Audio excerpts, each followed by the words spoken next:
Hello and welcome back to Glory Hounds. We'll be continuing where we left off, which, if you recall, is right after basically Alex and Hound foiled a attempted robbery or extortion. I think that's what it's actually called, extortion, where this barracuda-looking fish dude was trying to take money from this little old bat lady, and Alex managed to step in. But right before he was basically gunned down, Hound stepped in and helped, I guess, save the day.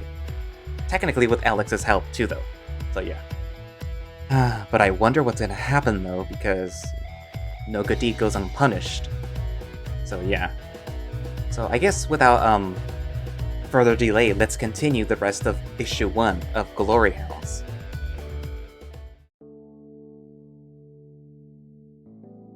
Jesus Christ. Turns out that when the cops find you alone in the store with busted windows and destroyed shelves, they might have questions for you. I was damn near about to be put in cuffs when Miss De Bruyne showed up to explain what happened. She looked the most frazzled I've ever seen her. I was hoping to get some time to myself to decompress, but when I get home, it's almost 11. Stepping into the living room feels like walking into an entirely new world after all that happened. A less adventurous one, I can only hope. Seems like Max already went to bed.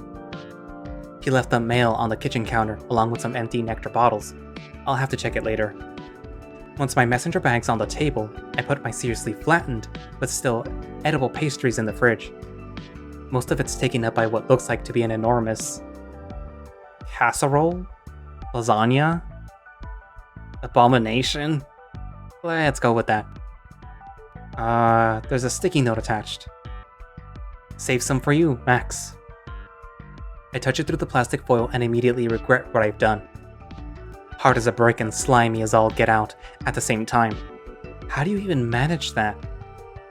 It's like I'm poking brain matter. It smells even worse. Ugh, gross. It collapses onto itself when I retract my hand. Suddenly, I don't feel like dinner for the next 5 days. I try to ignore the abomination as best as I can and just go for a can of soda and a bowl of potato chips. The cornerstone of a nutritious diet. I shouldn't be having caffeine this late, but there's no one stopping me, is there? My usual spot on the couch secured, I stuff a handful of potato chips in my mouth. TV, turn on. The screen flashes to life, lighting up the room and almost incinerating my retinas in the process. Good evening, Alex de Rouge. The date is Friday, April 16th, 2035. The time is 22:56. What would you like to watch this evening? I shrug. Surprise me. Analyzing current emotional state. High stress levels detected. No kidding. Analysis complete. Selected program will now commence. Enjoy your viewing experience and remember, when you think of the future, think of Brevard. Yeah. If I got €1 every time I heard that, I'd be as rich as Brevard himself by now.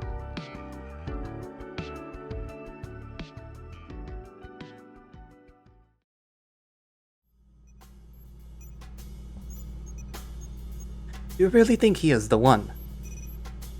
He faced an armed enemy alone, without a moment's hesitation. I figured even you would be impressed.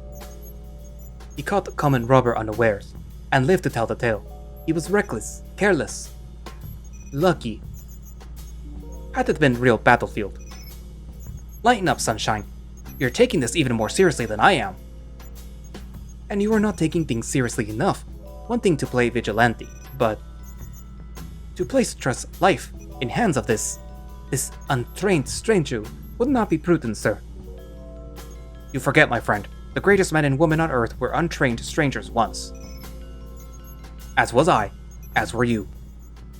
All it takes to be a hero is a nose for trouble and the balls to go looking for it. Alright, very well. We will see if he has potential. Knew you'd come around. I am not around. I am not even in vicinity. But I am intrigued, I suppose.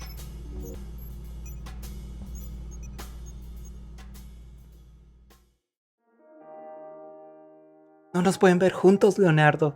Sabes que me caso al amanecer. Mi rosa del desierto, me niegas de mis deseos hablar. Al menos permítele, por favor, a mi corazón cantar.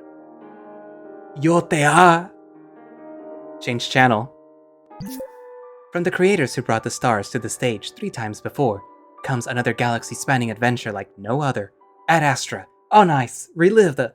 Change the channel. Has this ever happened to you?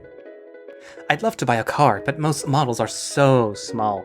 There's just no room for my neck. When I drive, my trunk gets tangled around the steering wheel. I've had 3 accidents and counting. What do I do? Brevard brings the solution to your doorstep with its patented... Change channel, please. And now for the local news. I'm about to change the channel again when Miss De Bruyn's storefront appears on the screen. A robbery in the Sweetwater district tonight was narrowly thwarted by 2 unlikely heroes. I swallow the potato chips that I've been chewing on for a good while. I almost fall right off the sofa when I lean forward.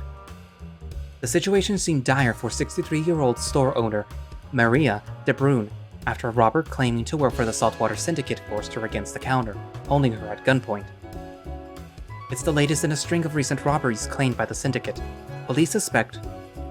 As it switches over to the security footage, my phone lights up like a beacon. William's calling. Yeah? So I'm watching the news. Can you believe they're rebooting Adastra again? Don't you got changing the subject on me.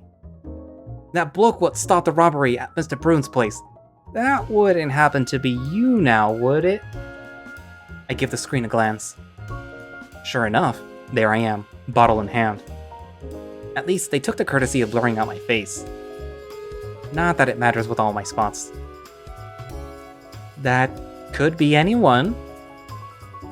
You leave that lady alone right this instant! Anyone?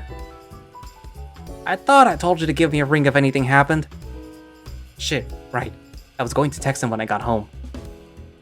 I'm sorry. Are you alright? You're not hurt, are you? Just a few scrapes. I'm glad Mr. Bruyn is okay.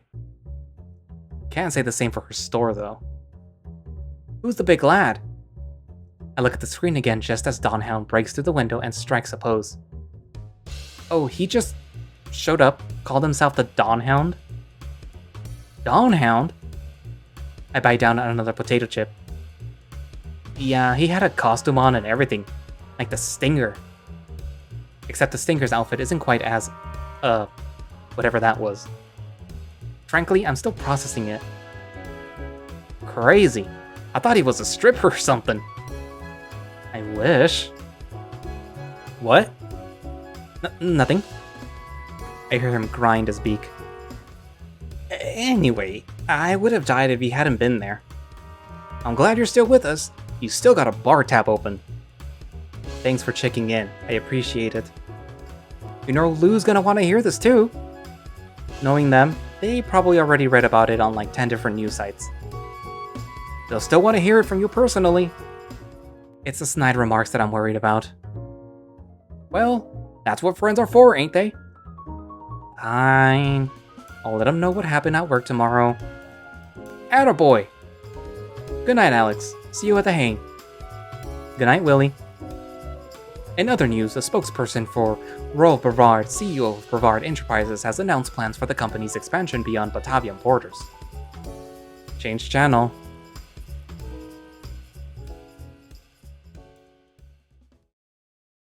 I stretch and yawn, shutting my eyes for what feels like a blink. But I can't get my eyelids open again. This is weird. I wasn't sleepy at all 2 seconds ago. And the next thing I know, I'm somewhere else entirely. It's so dark that I can't see my hands in front of my face.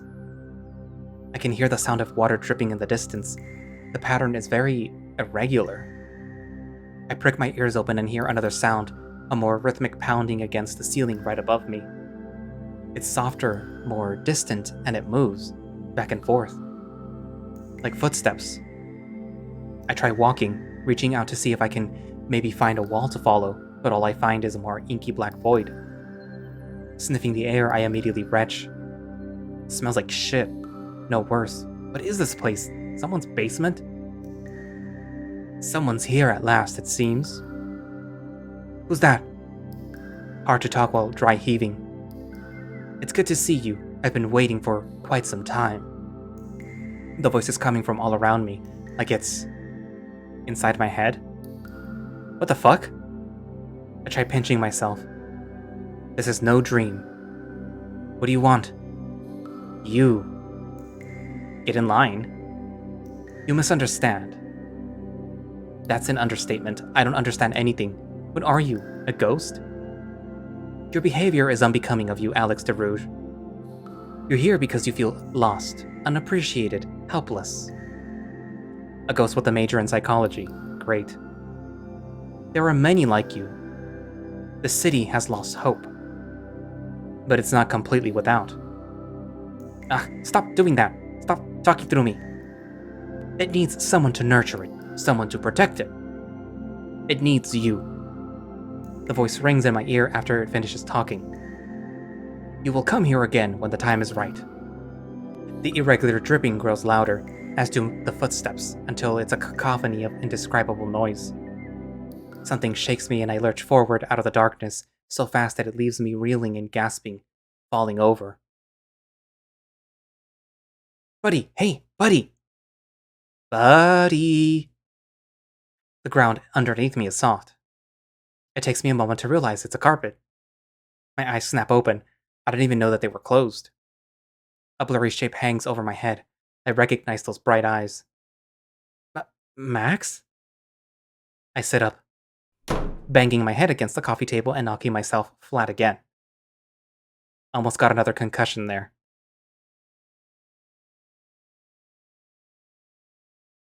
Shit, you're really out of it, dog dude. Hangover? What happened? You tell me, man. I walked in on you tossing and turning and moaning on the couch. Then you just fell off. Fucking hilarious. Wish I'd recorded it. I rub my eyes. My head hurts like hell. And I don't even know whether to blame the coffee table or the nightmare. I didn't wake you up, did I? Dude, it's 10 in the morning. You're up before noon? I have to start making an effort if I want to get through the entire season of Pretty Bunny Angel Heart a day. My guy.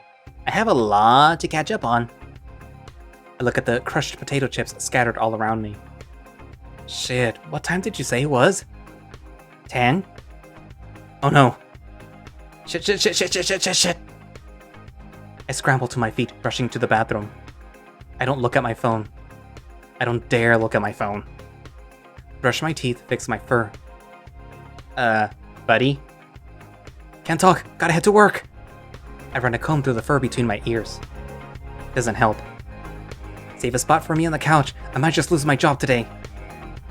Join the club? Do you need me to make dinner tonight?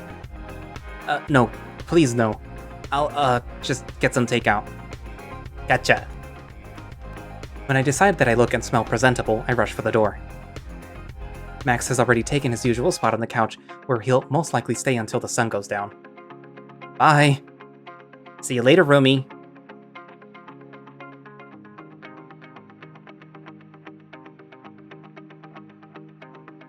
Excuse me, passing through! Hey, watch it! Sorry! Whoever said that they hate Mondays has clearly never experienced a Saturday in Shippersburg. Weave your way through the never-ending crowd of tourists and dodge cyclists who never heard of traffic lights long enough, and I'm sure anyone would agree. Not to mention the noise. And cut through the canals, but even those are so thick that people can't see through the bottom. Once I finally near the tram stop, I'm all but sprinting, barely looking where I'm going. It's a mistake that I regret almost instantly. Ah! A whirlwind of papers scatter to the floor as I collide with a woman walking the other way. I land right on my tailbone, pain rippling through my body. The woman's still standing with barely a scratch, it seems. She's staring right at me, but she doesn't look angry at least. Hard to tell behind the glasses. Good heavens, are you quite alright, love? Her voice is soft, high-pitched, almost princess-like. I'm sorry. I expect to be scolded, but all I hear is a soft giggle. No harm done. It seems that we were both a little lost in thought, weren't we? She reaches out, helping me get back up. Her grip pretty strong for a small lady. I dust myself off, a scrap of paper that was sticking to my jeans fluttering to the ground. I manage to nab it just before it flies out of reach. Looks like some sketch of people. The paper's frayed and yellowed. It must be pretty old. Nice drawing? Oh, this isn't my work. I'm just bringing these over to the office. I hand it back to her and kneel down to the ground to help her gather the rest of the papers, which she organizes and stuffs neatly into a worn-looking satchel. Some of those look like letters, others look like notes. Only some are written in Batavian. Not just any Batavian either. Old Batavian. This stuff's 100 years old at least. Once the lady's gathered all the papers, she closes the satchel and proceeds to beam brightly at me. Thank you so much for your help, sir. Hey, it was my fault to begin with. What kind of job has you carrying around things like that, anyway? If it's not yours, I mean.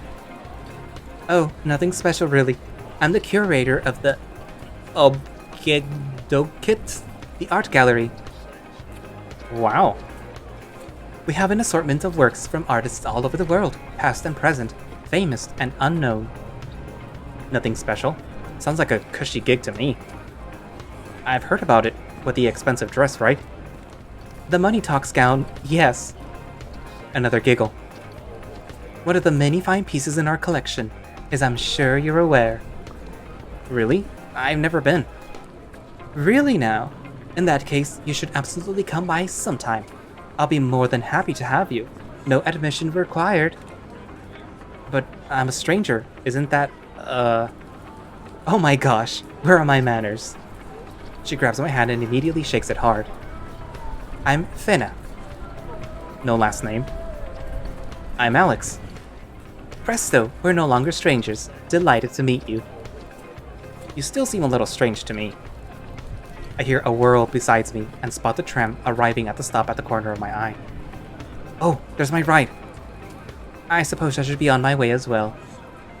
So she lets go of my hand, and when I open it, sure enough, there's a ticket for two to the art gallery.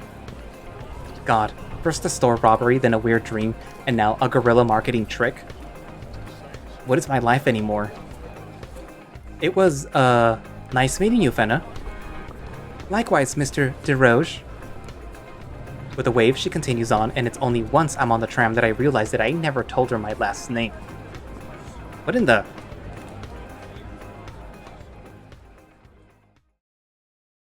By the time I step off the tram and get to the office, I'm already tired, out of breath, and more than a little icky.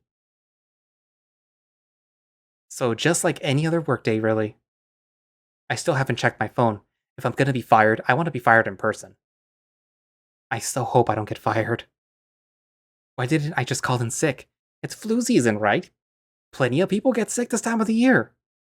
I watch the automatic doors open like a prisoner watching a guillotine's blade being raised.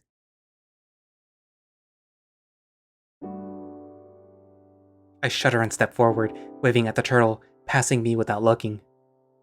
I hear the familiar clinking of Lou's teaspoon before I see them, sitting behind the reception desk looking anywhere but at the door until I clear my throat. Alex? Where have you been? It's almost 11! It's a long story, believe you me. You tell me. First I read online that you stopped a robbery last night? I swear, I was going to tell you. And now I have your supervisor breathing down my neck asking about you? Do you have any idea how long I have to cover for you? I don't know. 2 hours. Who does it think I am? Your nanny? I tried calling, but you wouldn't pick up. Their frantic stirring finally slows down. I was worried, you know. I'm sorry. They look at me up and down. Huh, it's okay. Must have been a shitty night for you. You don't know the half of it. Thanks for covering for me. You want to thank me? Grab me a new coffee. They lift their cup. This one's gotten cold.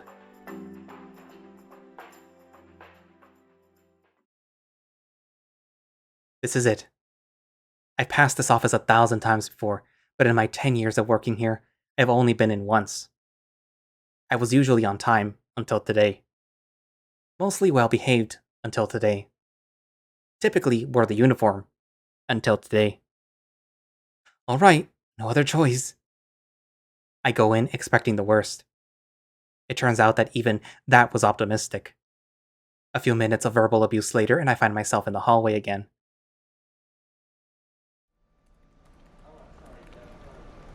Unemployed. Years of loyal service right down the shitter. My ears are still ringing. My supervisor was yelling loud enough for the entire floor to hear. No point sticking around here anymore, I guess. I hope I can somehow avoid Lou on the way out. I'm in no mood to talk to anyone right now. I start to make my way back to the elevator when I notice a guy standing just down the hallway. A Rottweiler, shorter than I am, but a lot stockier. He's dressed more formally than most of the people around the office, which makes him stand out quite a bit. Great, he'll definitely have heard that little exchange. At least, I think so. He's engrossed in a comic book right now, though his eyes do flick to my general direction when I stomp towards him. I really don't feel like talking to anyone. I just want to get to the elevator. Rough day on the job? Great, just what I was hoping for. He flips another page. It's not an issue that I've seen before. Want to talk about it? I feel like I know that voice, or rather, I feel like I should know that voice, but I'm so frazzled that I don't recall a thing. Not really, no. Weird thing to ask someone you don't know. Is that true? From what I could hear out in the hallway, it got pretty heated in there. Of course he heard it, as if this morning hadn't been humiliating enough already. I got fired, okay? Happy now? He finally looks up from his comic, eyebrows furrowed. Fired? I wasn't expecting... I'm sorry. Yeah, so if you don't mind, I'm just gonna go home. And shop for a box of tissues and a bucket of ice cream along the way. Maybe 2 buckets. I think they're on sale this week. Ah, right. Well, don't let me keep you. He does a little curtsy, common book in hand. I only feel slightly mocked. I'll see you around, Spot. Spot? His voice sounded a little different after that time. Almost like... I freeze, but he's already walking off, turning his head one more time to look at me. If you're free the rest of the day, might I suggest visiting Obkedokit? They have a stunning new collection on display that can really turn a bad day around. What? He turns the corner. Hey, wait! I try to follow him, but he's nowhere to be seen. He called me Spot. Surely he couldn't be... Was he the guy from last night? Nothing in that conversation made sense. He looked like he was waiting for me, but how did he know that I'd be here, and at this time? And in this part of the country, localized entirely within this office building. I did tell that Hound character that I work in repairs at Brevard. But why would someone like him come here just to gloat about me getting canned? All he did was give me a clumsy cryptic message. Turn a bad day around? I fished the ticket Fenna gave me earlier out of my pocket. It looks normal enough to me. I turned it around in my palm. There's something handwritten on the back. I hadn't noticed it before with all the commotion and getting fired from my lifelong job, but it's definitely there. It's an address in Shippersburg, but not one that I know of on the top of my head. Somewhere in the freshwater district. It's underlined with a fancy signature and 2 words. Signed, DH. Hound. So definitely the masked gimp suit vigilante. I'm not seriously contemplating going to an address scribbled on the back of a card given to me by a total stranger, am I? I look at my supervisor's office door. Right. Nothing left to lose anyway. But first, I'd better stop by reception. Maybe Lou knows something. Company gossip rarely gets past them.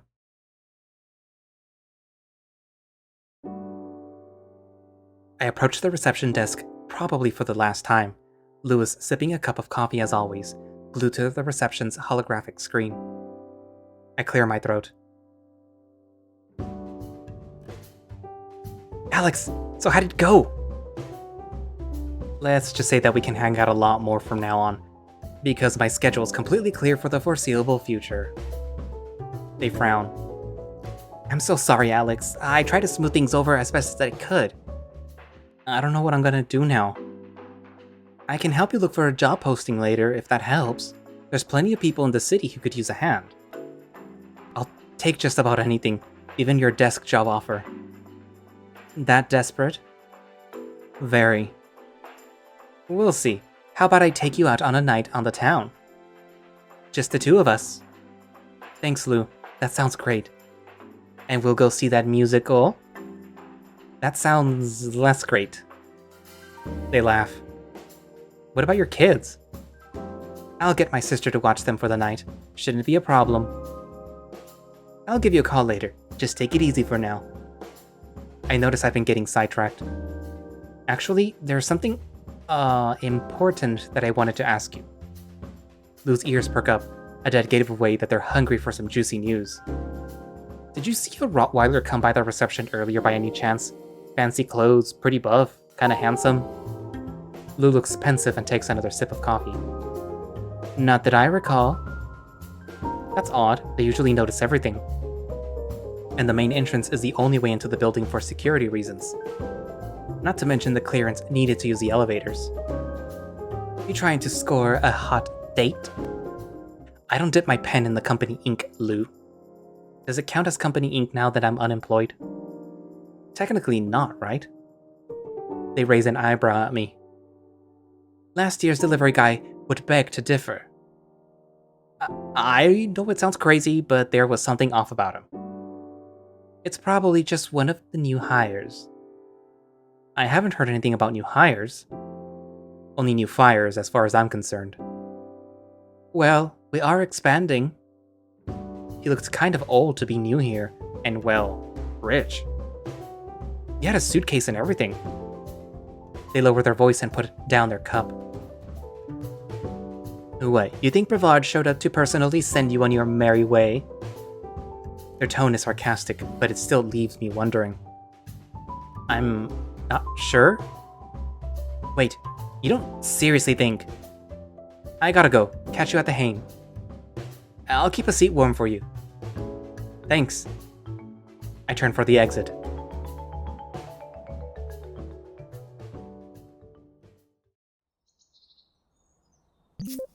Turn right and your destination will be on your left.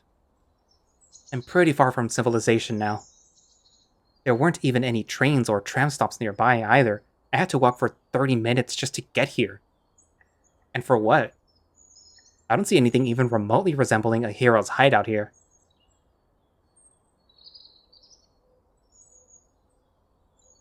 Just an ancient-looking house with an overgrown yard beyond a rusty old gate.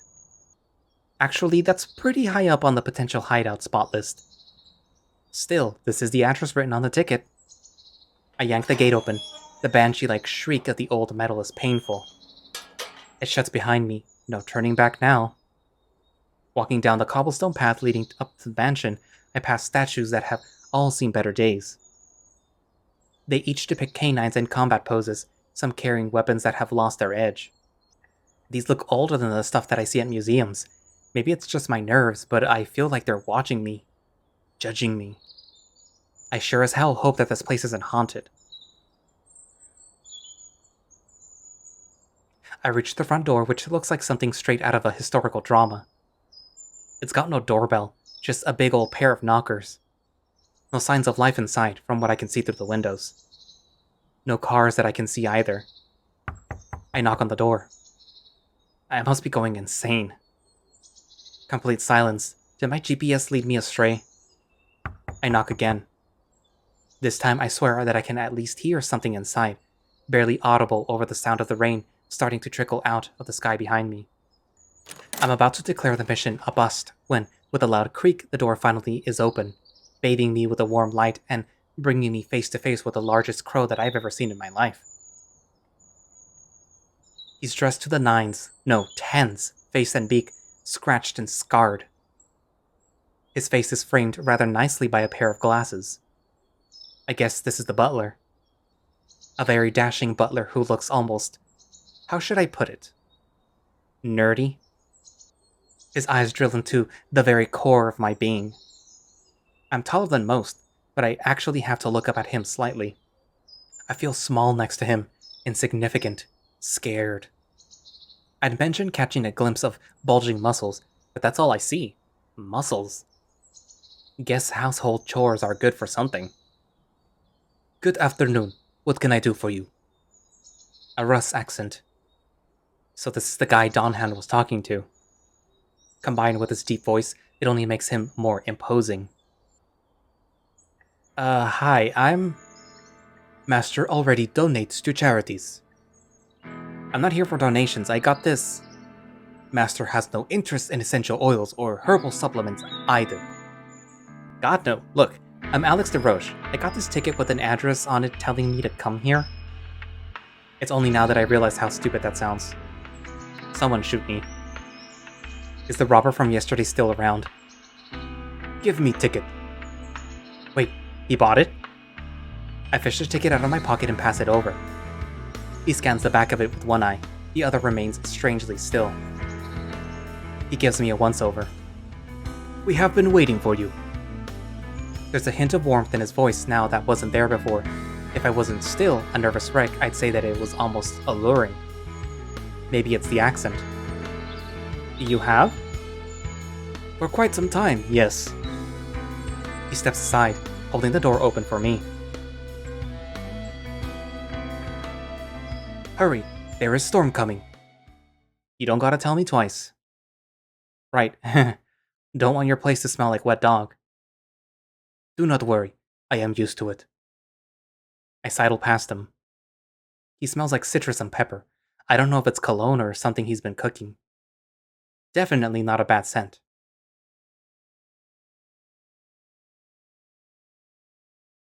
The foyer is richly decorated, beautiful red walls lined with dark wooden doors and bookcases that are all completely stacked like a library from a fancy book. My eyes are drawn to an impressive bust of a canine sitting in an alcove on the far wall. Unlike the statues outside, this one seems to have retained its original bronze color. But, just like the statues outside, it stares right at me, its eyes following me no matter which direction I look at it from. I will fetch Master. Please wait here and do not touch anything under any circumstances. I will be back shortly. Yes, sir. As he turns away, I can't help but notice his very defined features. He carries himself with elegance, especially for such a large man. He leaves through one of the doors, his footsteps echo around the large room. Instantly, I feel compelled to explore. I know he literally just told me not to touch anything, but I've never been in a rich people house before, and there's just so much to see. I'm pretty sure I could spend a year in this place and not get bored. I scan the shelves looking for anything that catches my eye. Are these comic books? They sure look like comic books. This one has the entire Stinger collection. Would they notice if I snuck an issue home with me? Focus, Alex, don't touch anything. A minute passes, and then another. That ticking clock's starting to get on my nerves. I try some of the doors, but they're all locked, even the one the butler went through. Aw, I was kinda looking forward to snooping. My eyes fall on the bust again. It's still staring at me with those empty bronze eyes, almost begging for me to investigate. Walking up to it, I catch a familiar scent. Ginger and lime, just like the Dawnhound last night. While the rest of the ample bust is practically sparkling, there's a noticeable smudge handprint right on top of its head. I tilt my head. It's bothering me. I roll my sleeve up over my hand and place it on the dog's head. Before I can get to scrubbing, I hear a loud click. The bust gives away under my paw, head sinking a bit, just like I just pressed a button. I'm about to step back when all of a sudden... Ah! The floor drops under me. I try to stop myself, but I've built up too much momentum. The chute-like structure evens out into a slide, and I'm hurtling down at maximum velocity. I keep screaming, but after a while, there's no air left in my lungs. These have been the worst 24 hours of my entire life. By the time I hit a soft surface at the bottom, I'm all but traumatized, eyes still shut tight. Wow, 3 minutes and 34 seconds. The voice is distant, but there's no mistaking it. That's Dawnhound. I believe you owe me 20 euros, sir. And the butler, too. What? I push myself up, but my arms are still shaking, and I just end up collapsing on the padded, leathery floor again. I can't believe what I see when I open my eyes. It's like the set of a sci-fi flick in here. Screens showing security footage and a city streets, machines, buttons, flashing lights, and levers everywhere. The air is so stuffy in here that it's almost hard to breathe. The butler's manning a large computer at the far end of the room. There's what appears to be a ventilation system along the ceiling and a thick metal pipe leading down into the floor. Is this part of the mansion too? Just how far below ground are we? Just what was that slide? Need a hand spot? I'm so distracted that I don't notice the fuzzy brown hand reaching out to me. I look up to its owner. Come to think of it, I feel dumb for not recognizing him at the office earlier. I scramble to my feet, just glad that I'm still in one piece after that. Sore all over though. You probably have a lot of questions. A few thousand at least. Yeah? A couple? What the hell is going on here? And I'd be more than happy to answer them. At least someone's tail is wagging. Okay, who are you? Why, I'm known as the who are you, really? Right, I suppose I haven't properly introduced myself yet. The butler swirls his swanky office chair around. I advise you not to divulge any unnecessary information, sir. Christ's sake, Milo. He deserves to know. The name's Raoul Brevard, CEO of Brevard Enterprise. The sparkling ray of sunshine over there is my butler, Milo Drostov. Right, Breva. Did you say Raoul Brevard? The Brevard? Think of the future, think of Brevard? My boss? That's you? In the flesh. This is a joke, right? Where are the cameras? My eyes dart between the dog and the bird, waiting for them to laugh and admit it, but they don't. My eyes are darting all over the room, scanning for hidden camera crews. Alright. You can all come out now. I feel like a clown. This was a mistake. It's a lot to take in, I know, but it's all true. But no one's ever seen Brevard in person. Precisely, what better cover identity for a mass vigilante? No one would suspect a reclusive millionaire with zero media presence. In comic books, I'd say that's usually the first person to suspect, but now that I'm actually seeing it in real life, I'm utterly floored. You're serious, aren't you? I just told you, I'm Raoul.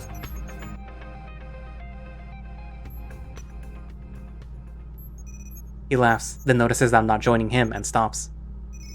Behind him, the butler, Milo, rubs his beak with a groan. Ahem. Yes, quite serious. Tough crowd. Does this guy think he's a comedian or something? I can't take this anymore.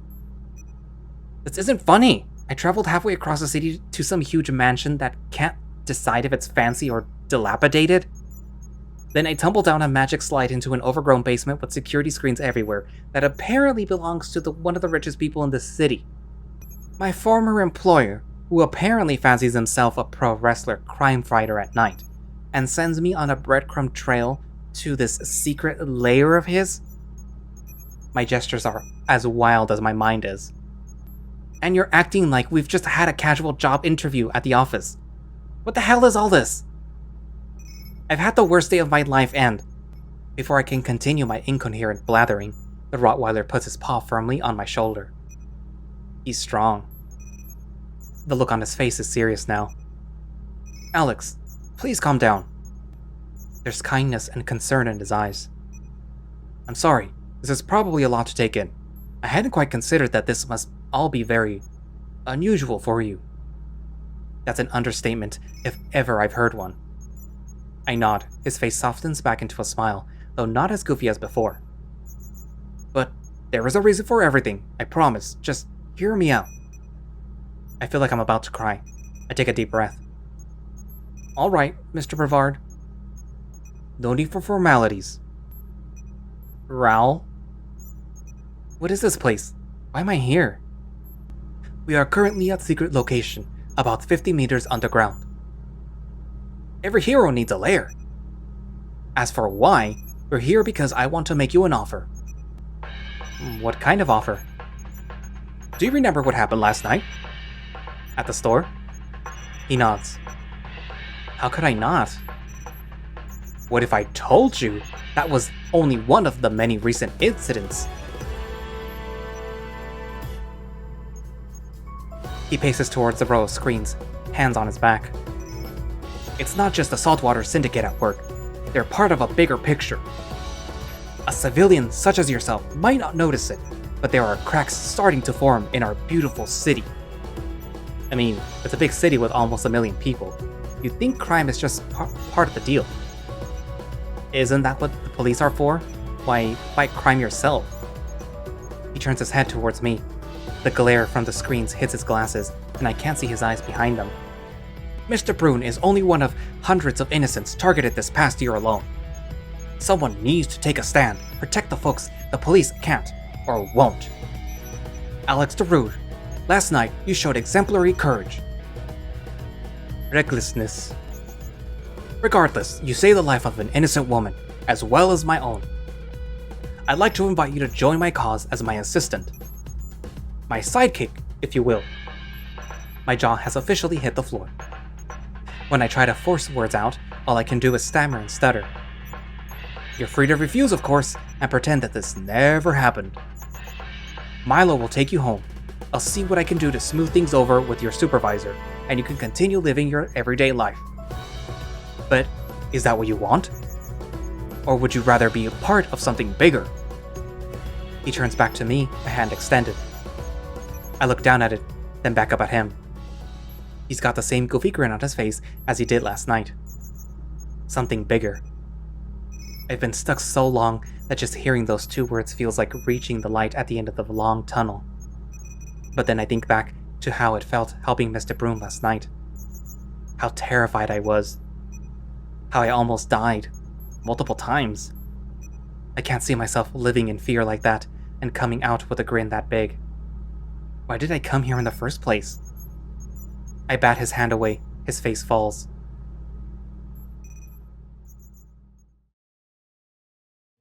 I'm sorry. I can't accept this. Why not? I'm not cut out for it like you are. I don't think I've ever been as terrified as I was last night.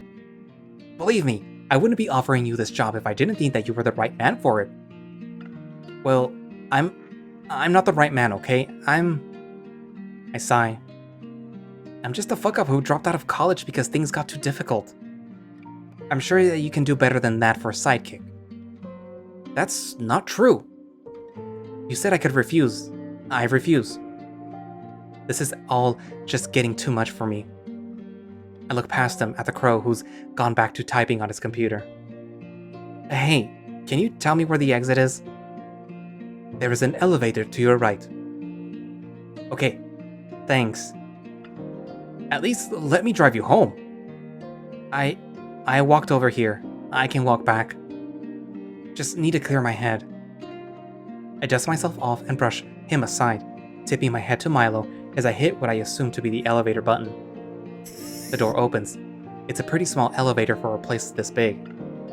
I guess it's only built for 2 people at a time. There's only one button. Up. Good. I'm sorry I couldn't help you. I step inside. Spot!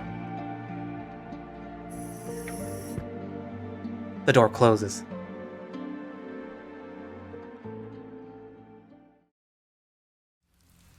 I pull on the drawstrings of my hoodie. It's gotten way too cold for comfort. What time is it even? Not that it matters. I don't have anywhere to be without a job anyway. So I just walk. Before long, I've left the mansion behind me like a bad dream. As populated as the city streets were this morning, they're completely abandoned now. Not surprising, the rain's coming down hard. That butler wasn't lying about the storm. The sky's almost black and I'm soaked to the bone. But none of that matters. Me, a sidekick. It sounds so amazing on the surface, doesn't it?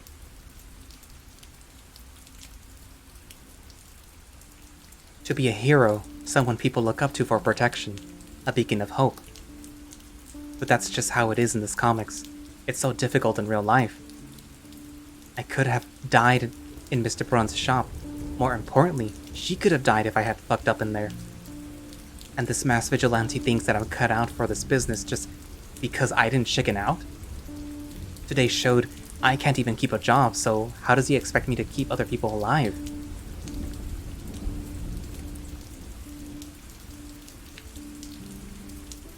Even at my job, my former job, I was too timid to seize the day, just doing what I was told to do, trying to keep a low enough profile to not get in trouble with my permanently scowling supervisor.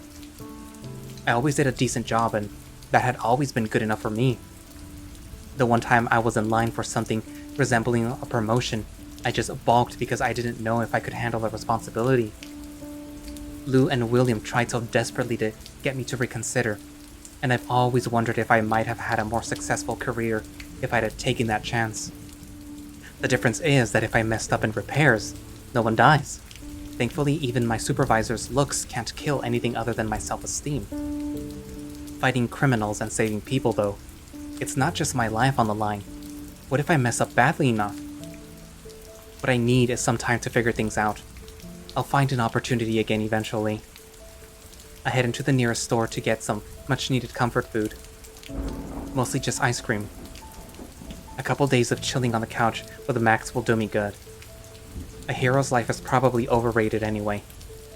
But what if this is my one chance at a better life? What if I really could be more? Something good finally falls into my lap, and I turn tail? This is exactly why I've had the same shit job since high school. It's not like I'd be thrown in the deep end as a sidekick. I'd be learning the ropes from a pro and getting paid for it. At least, I hope he was gonna pay me. I wanted to take Raoul up on his offer. I really did, but I was so confused and scared and hopeless, like always. Everyone around me thinks I'm capable of more. Lou, Willie, even Raoul. Am I the only one who can't see it? Do I have it in me to take that big of a leap of faith? My mind continues to wander, wondering if I made the wrong call. Wondering if I'll ever have a chance like this again. If I'll ever even have a job again. If anyone would even care. Fuck! I say it loudly, almost shouting it into the void. The only thing that scares me more than jumping into the deep end is being left alone at the edge of the cliff after everyone's already gone in. And deep down, I know that I'll regret it for the rest of my life if I don't do this. I guess that settles it. Do it.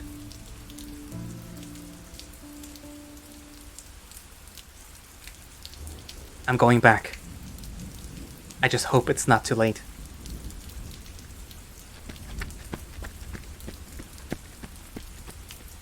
The mansion looks even creepier than before with these dark clouds hovering up above. Lightning cracks in the distance as I open the rusty old gate. I get stuck in the mud, leaving only a tiny space for me to slip through.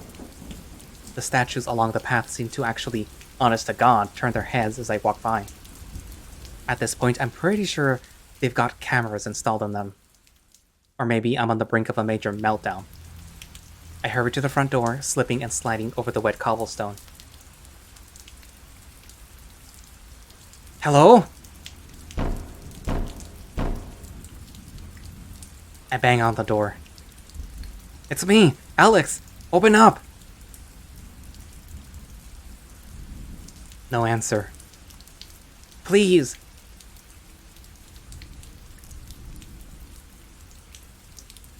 I step back from the door. I'm so exhausted my tongue's lolling out of my muzzle. Please, just give me one more chance. I hear a laugh coming from behind the door, and then it finally opens. After being outside in the dark for so long, the bright light coming from inside practically blinds me. Milo stands in the doorway. He regards me with what looks like a scowl. I can't really tell emotions when it comes to beaks. 40 minutes and 36 seconds. His expression softens and he steps aside, holding the door open. Less than an hour. I believe you owe me another 20 euros, sir. Raoul comes into view with folded arms and the toothiest of smiles. I can't help but smile back at them. A small price to pay. Welcome home, Spot. Or should I call you Duskhound? Duskhound? Come up with it while you are gone. He is very proud of it. Didn't hear any ideas from you, smartass. Only because it is difficult to match creative geniuses such as yourself, Master Brevard. Sounds good to me. Really? Really? I mean, it is only the opposite of dawn. There are other options to consider. Yeah, Duskhound it is. Well, Duskhound, fancy a cup of coffee? Milo just put some on. I'd like that a lot. I, brought ice cream?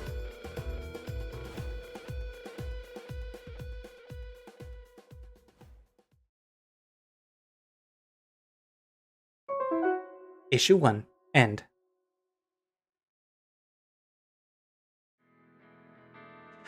Oh. So, that was the end of the first issue of Glory Hounds, which I guess could be considered as an origin story for at least Duskhound. So, yeah. So what do you guys think? Let me see how long has this been going on. According to my recording, it's 2 hours and 31 minutes. It might get shorter because, you know, with editing and stuff like that. And yeah. So this visual novel has been in, I guess, in the works for a while now. I think since 2015 when they started coming up with the idea. I might be thinking of the wrong year, but I think it was. I looked as Orion in programming. Mo in the soundtrack. So he basically did the whole soundtrack. And you can see Red and Saber did pretty much all the writing. No, don't go away. I didn't press anything. But yeah, this is a public build for everyone to play. It is not Patreon yet. But yeah. Oof. So I've been waiting for this to come out for a while now. And I was not disappointed. I really liked it. And to show that I really liked it, basically I didn't realize that it had been 2 hours worth of me reading. I thought at most it was maybe like, oh, we're rounding out an hour, but like, nope, we're 2 hours now. But yeah. So again, what are your thoughts? Do you like Glory Hounds? Do you like Duskhound? Dawnhound? The Russian Butler? And again, if you don't remember when I said it, because this is probably going to be split up into either 2 or 3 episodes, this takes place in Shippersburg, and Shippersburg is where Clifford Tibbits from the Smoke Room is from. Also, the little weasel girl that showed up looks suspiciously like Clifford, so he or she might be his descendant, probably from his sister's side, because technically, well, I don't know if this was a joke, but it was said that Clifford is related to Duke from Echo and Arches. But I know Clifford has a sister, right? So perhaps this little weasel girl that looks suspiciously like Clifford is related to his sister. You know, like a descendant or the daughter of, whatever. Anyways, there's also like little things here and there, like for example, the little novela that was basically Leo and Chase, and then, you know, Adastra, and then when you see the city, there is an advertisement for Hen's ice cream.